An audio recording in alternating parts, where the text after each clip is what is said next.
again, a reminder that our next live session will be on July 10th. This Wellness Wednesday, we're opening our social engagement series, Improv for Parkinson's. Last year we did this. It was an amazing time. I really hope that you guys join us. It's so much fun. I'll be there with several of my colleagues. It'll be so much fun. We'll try out some improv games, learn about the research and benefits of improvisation, and see what programs the Tightrope Impro Theater's Improv for Wellness team has to offer us. Our social engagement series is intentionally not recorded, so we hope that this encourages people to participate.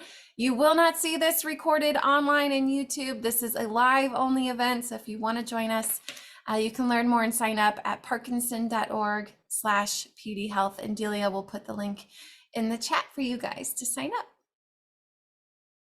Always reminding that we have this really comprehensive, very thorough website, parkinson.org. You can also reach out to our helpline at 1-800-4-PD-INFO or email us at helpline@parkinson.org.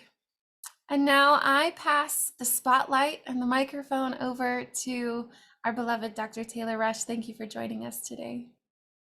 Thank you, Krista. Good to see everyone today. Welcome back to the program. So I'm actually easing my way back into normal life at this point right now too. The past 2 weeks, I have been on a staycation, and this was long anticipated. And it was funny because when people saw my calendar marked off for 2 weeks, they're like, "Oh, where are you going and for how long?" And I said, absolutely nowhere. So I'm starting to get back into the swing of things, being with you guys here today. And it was really nice. I got to, really spend some time working on some things that I had otherwise neglected over the past few months, with cleaning out closets and organizing gear and clothes that were winter and transitioning into summer, and tried to get back into working out regularly. And then another task that I had on the docket was hanging a slew of pictures that had been sitting up against a hallway for almost a year now. And so, I kind of went into all this. I was, determined, but felt a little overwhelmed by the number of to-do items I had assigned myself. And while I was able to do quite a few of those things, others, I will fully and freely admit, remained completely untouched, including the dang pictures. And I'll tell you, every time I looked at them, my heart just kind of sunk. And I was like, I just don't have the time to do them all right now. It's going to take hours. And, I'm wondering, for you guys, have you ever had that thought when you're looking at a task, it's just going to take too long to do right now, so I'm going to wait until I have time to actually do it? Maybe you admit, or am I going to stand alone? I see some hands raised there. Perfect.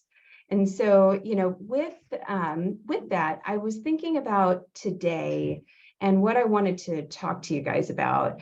And, I was thinking about, how we sometimes estimate how long things are going to take, and sometimes how that ends up prohibiting us from doing the things that we may want to do or need to do sometimes. And so, as I look back on my picture debacle, I thought, I could have just hung one picture a day. I didn't necessarily have to hang all of the pictures that were in front of me. And if I had done that, it might have been done by the time my vacation came to an end.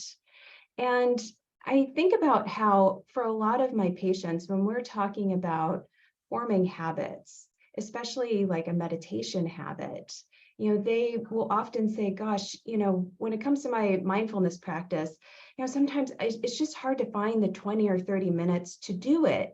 So I'll just need to try to do it later. And then later comes and later goes. And before you know it, it's been since the last Mindfulness Monday since you practiced. And so, I realize that is a challenge for many people. We all end up finding that time ends up going by maybe a little bit faster than we would prefer. And for many of you, you may notice that time seems to go by faster as the years go on. And I certainly am starting to notice that myself, and I hear that often from many of my patients. And we actually know that there's some science behind that, when we're young, our brains are fairly primed to process pretty much nearly everything that it comes into contact with, because, our brains are like sponges. They're capturing and absorbing everything about the world around us. And it's like a camera that's taking thousands of images per second. And as we get older, our brain takes in less of these experiences automatically, because a lot of things we know and may become routine, and processing information kind of slows down. So it's almost like our brain takes fewer frames per second in terms of the images that it processes. So by virtue, that actually in turn speeds up our perception of time. And so we actually know that mindfulness can be one way to help with this.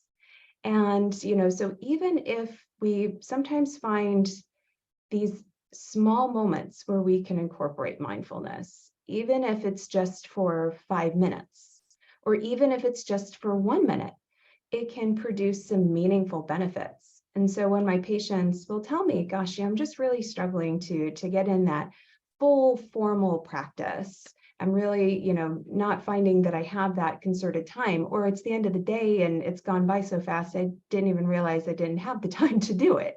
And so, I often will then focus with people on ways to incorporate mindfulness in small but meaningful ways, so that they can help for it to become a habit, so that they can start to build it over time. And we know that when people start to incorporate habits in little tiny doses like that, it actually helps them to develop a more sustainable habit over time. And a few weeks back, we had talked about this, or maybe months back, again, time's going by too fast, where we talked about how to increase motivation, how to be able to spend time, working on the things that you want to meaningfully allocate time and attention.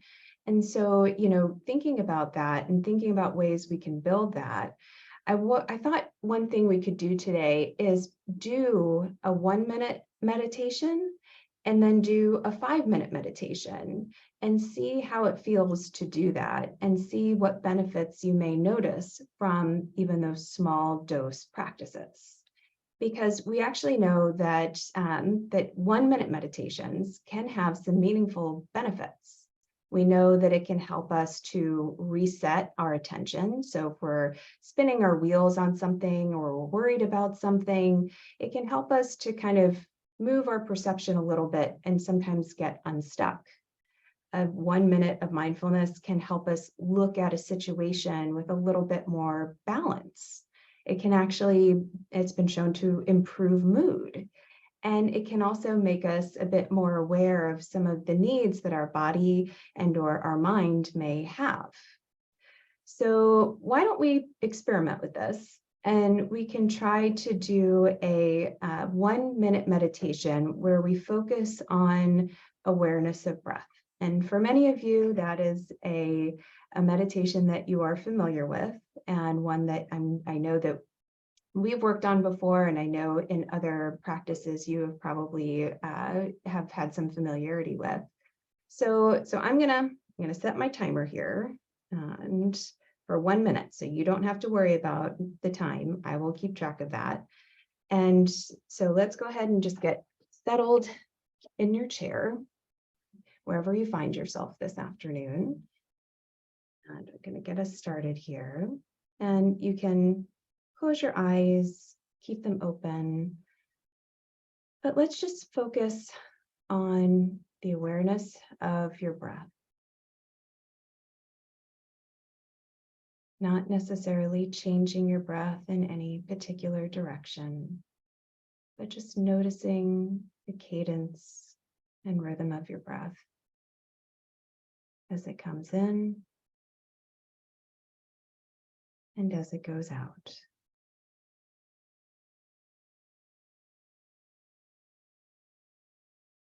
Allowing your mind to settle on this one experience.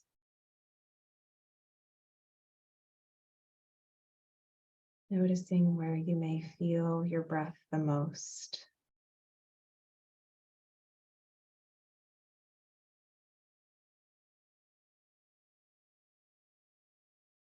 Noticing the sensation and travel of the breath. And now opening your eyes if they were closed. A minute can go by fast. So, how many of you felt like that was 1 minute? Did it feel like more than a minute, less than a minute? Any thoughts in the chat on that? I'll keep an eye on it. Krista said that it felt like less than a minute.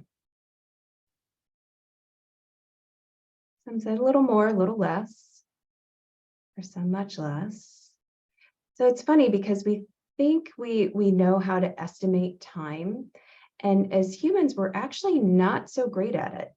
And so there's research to show that when we ask people to estimate how long a minute is or how long 5 minutes is, we tend to overshoot or undershoot.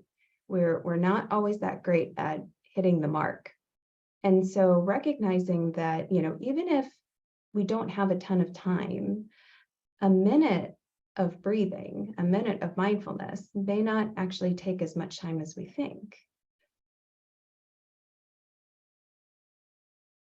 And so for some, so one person had said that their watch does 1 minute meditations throughout the day. So for them, they're kind of used to it, which is great. And it represents that sometimes with some practice, we can get used to what 1 minute may feel like in terms of meditating or breathing. And so would anyone like to share how it felt to do that for a minute? And for some people, it may feel, well, it was all right. Nothing really changed too much. For some people, they're like, yeah, I feel a little bit better. For some people, they may say, gosh, I actually feel a little bit more on edge because a minute's not very long. So Krista said she felt rushed. Yeah, a minute's not terribly long.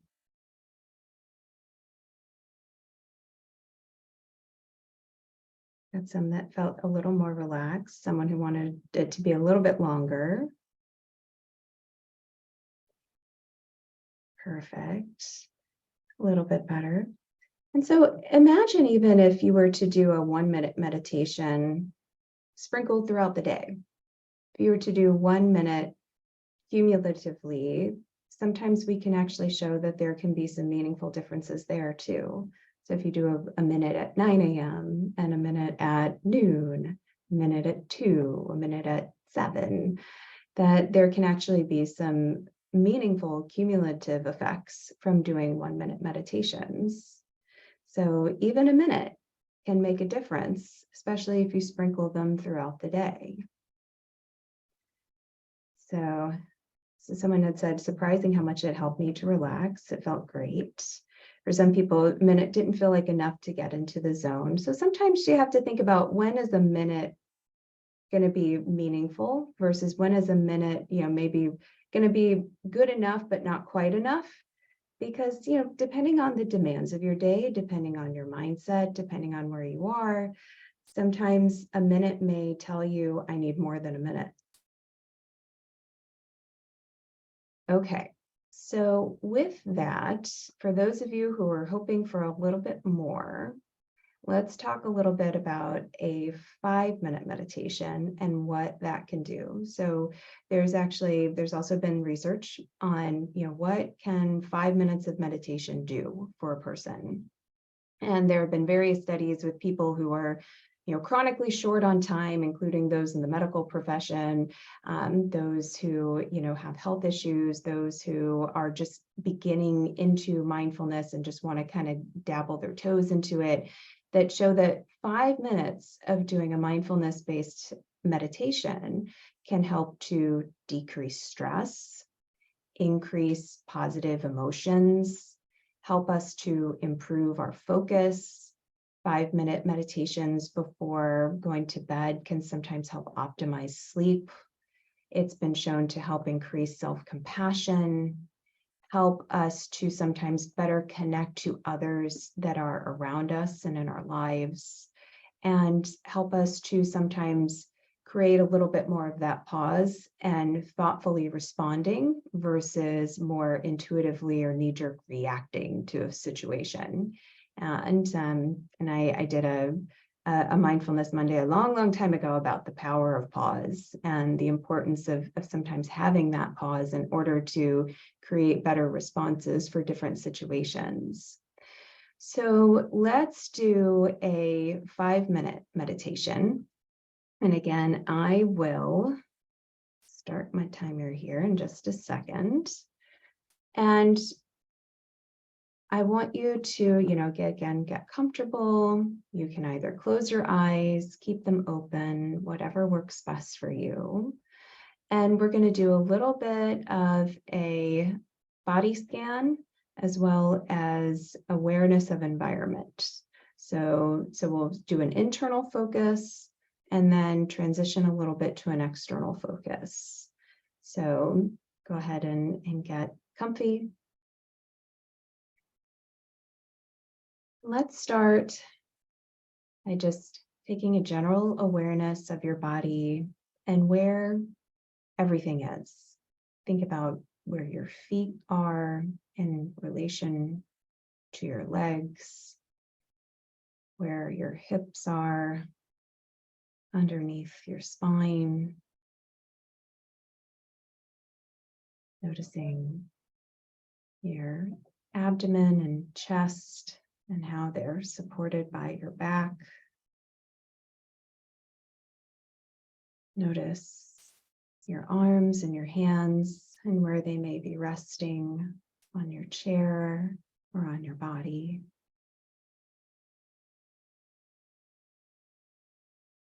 Noticing your shoulders, maybe in what proximity are they to your ears versus resting.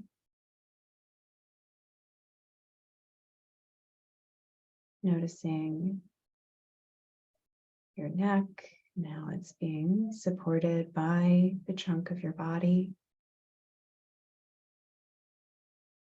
Noticing your face, and maybe any tension that you may be holding there. Sometimes we may hold tension in our expression without even meaning to.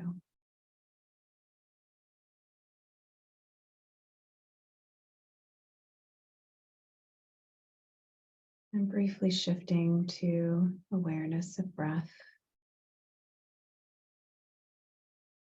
Noticing how the breath is nourishing your body. Noticing how it feels. There may be areas of your body that you notice speak more loudly than others, and that's okay. Sometimes it's due to aches or pains, stiffness, numbness. Just because those areas are speaking more loudly, we can try to pull focus to other areas that may be speaking more softly. Sometimes that's the breath.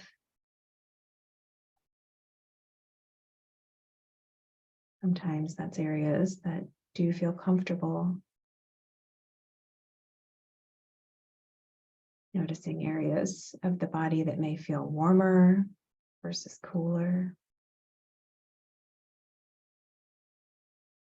Being aware of the body without necessarily judging those experiences.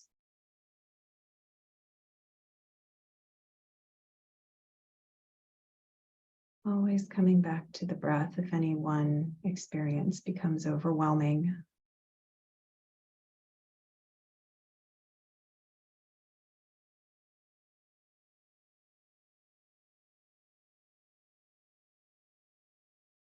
And briefly scanning with your senses the environment around you. You can keep your eyes closed if you'd like. Maybe noticing any sounds in your environment. Maybe noticing how warm or cool the air is. Maybe noticing any smells, remnants of breakfast or lunch or coffee pot that's still on.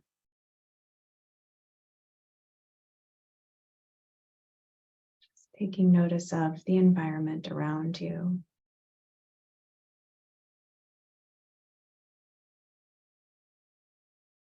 Taking it in, appreciating it.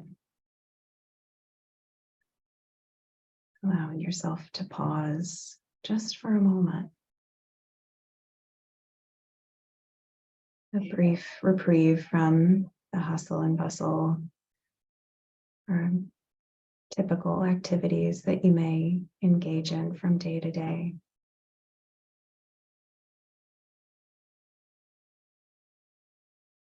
Creating this small bubble for yourself.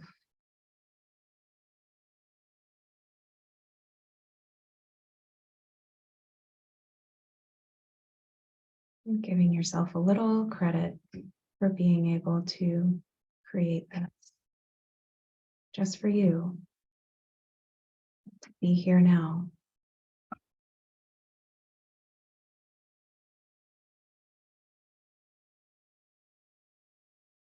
Slowly shift in your chair. Move your weight from side to side. Roll your shoulders a little bit.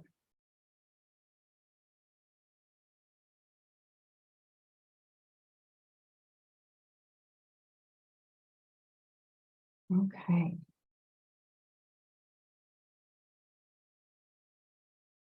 So that was just a little over 5 minutes. So same question as last time. Did others feel like it felt like 5 minutes? It felt longer, felt shorter? I have one person that said felt much longer. Okay. Amazing the difference 4 minutes can make, huh? One person said having it guided makes all the difference. I can't get there on my own.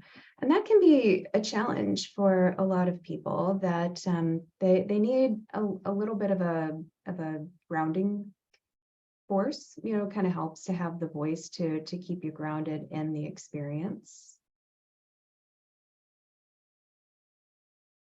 And one person said felt like 5 minutes to me, but much more relaxing than 1 minute. One person said felt longer, felt longer. One person said felt longer. And because it was longer, there was more opportunity for distractions to interrupt. I think that's a very good point. With 1 minute, it's a little bit easier to stay on task. And so with 5 minutes, the brain has a lot more time to get into squirrel mode, right? And so I've talked about, the squirrel mode being, when your brain is going from this branch to that branch to this branch. And, it's easier to sometimes get caught up in that.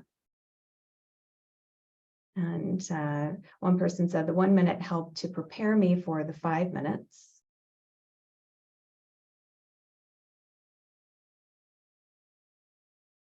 Oh no, someone said a thunderclap jolted them, woke them up a bit.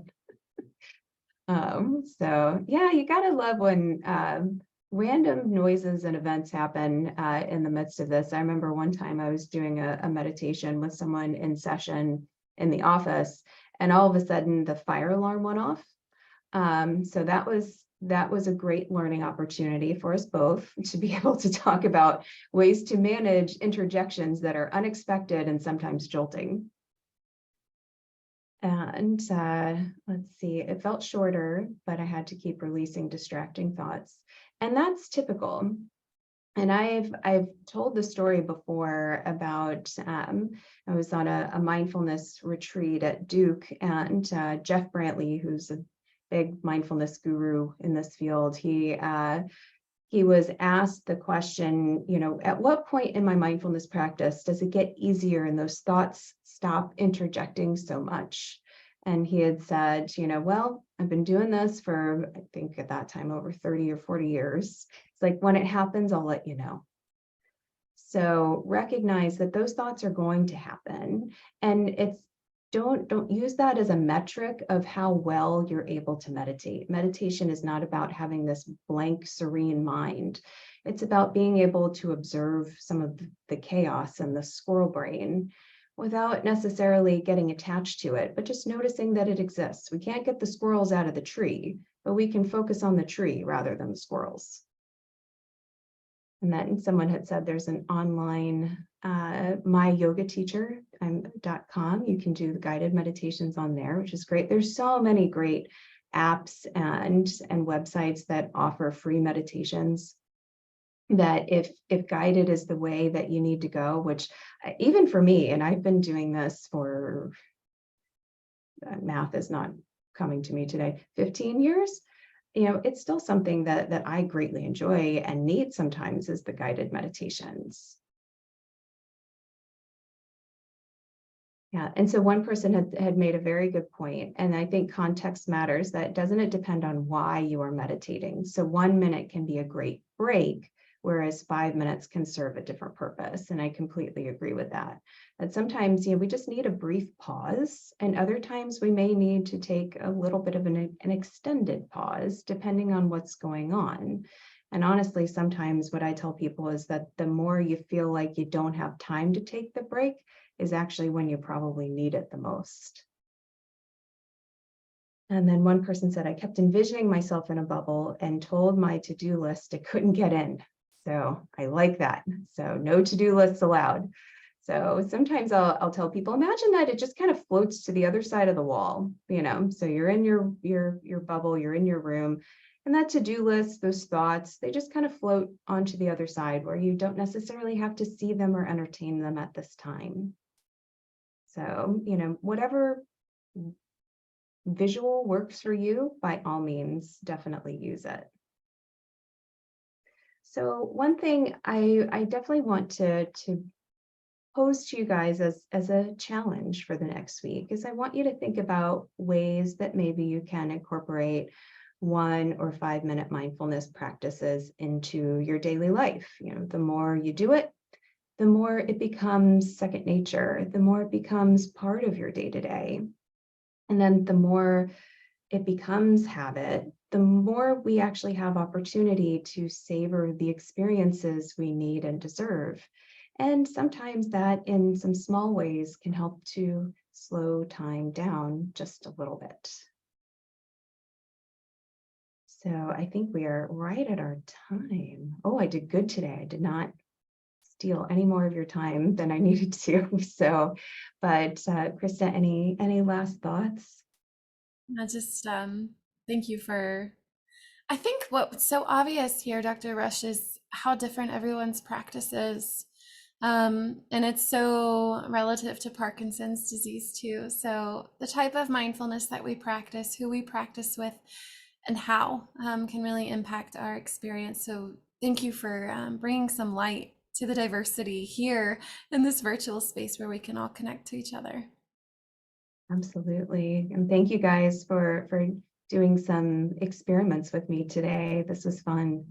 And I really look forward to seeing you guys next month. All right. Thank you, Dr. Rush. We will see you guys next month. Stay mindful, be healthy, and be well. Until then, bye-bye.